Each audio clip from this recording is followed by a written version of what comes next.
Good day everyone and welcome back to my channel. We have a mix of announcements and teases for today's video. Hope you can leave a like and subscribe as it helps out this channel a lot. For our first story, God of War Ragnarok, one of the most anticipated games that's supposedly to release this 2022, has yet to receive a release date. The game has been absent from the latest big events such as the Summer Game Fest and even Sony's very own State of Play. Now, an insider or leaker called The Snitch has a positive track record with this recent information about releases. The Snitch posted a short gif of Kratos smiling with the numbers flashing on the screen, such as 1110. Once the number has been translated from binary to text, it shows the number 30, implying that there's a potential event or state of play for the 30th of June.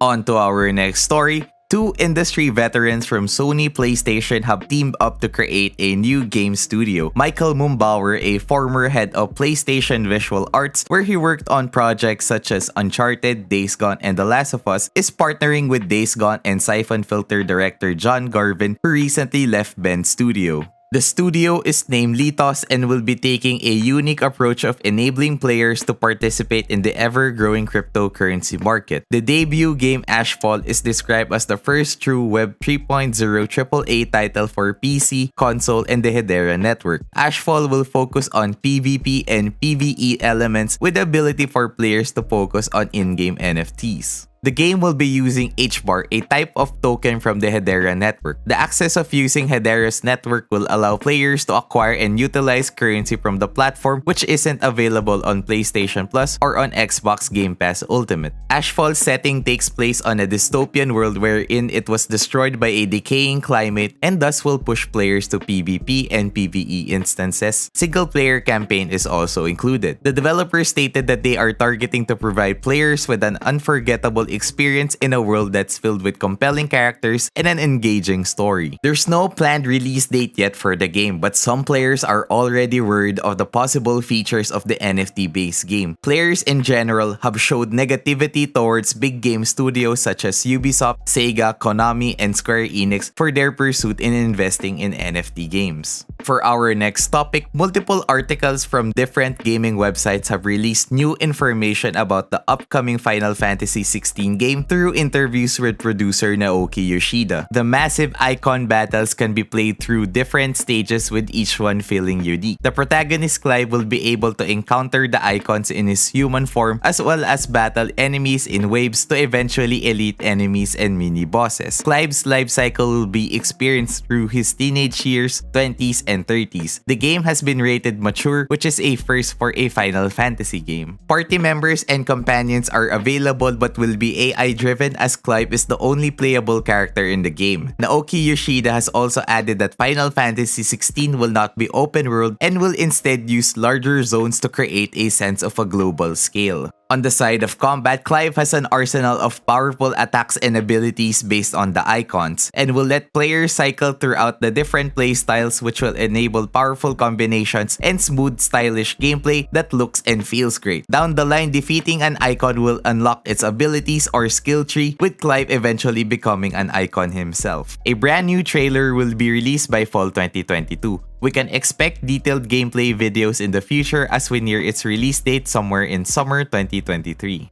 For our final story, the renowned game studio FromSoftware and game director Hidetaka Miyazaki claims that their next game is in final stages of development. Through a recent interview with Japanese game site 4Gamer, Miyazaki suggested that the game has been in development for 6 years. Way back 2018, when Miyazaki was interviewed about the projects they've been working on, he stated that they were 3.5 games, with the half game being PS4 VR Darasine, one is Sekiro, and the other one being Elden Ring, and another game that has yet to be announced. Other players have speculated that it may be Armored Core 6, which had a consumer survey earlier this year 2022, so it may be a sequel in one of their franchises or an entirely new game. Another recent update has seen FromSoftware actively hiring talent for multiple projects.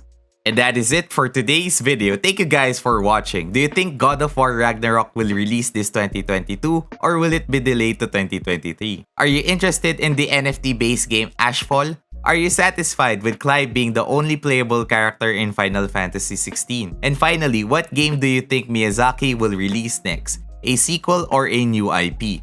Let me know about your thoughts on the comment section down below, and I will see you all soon.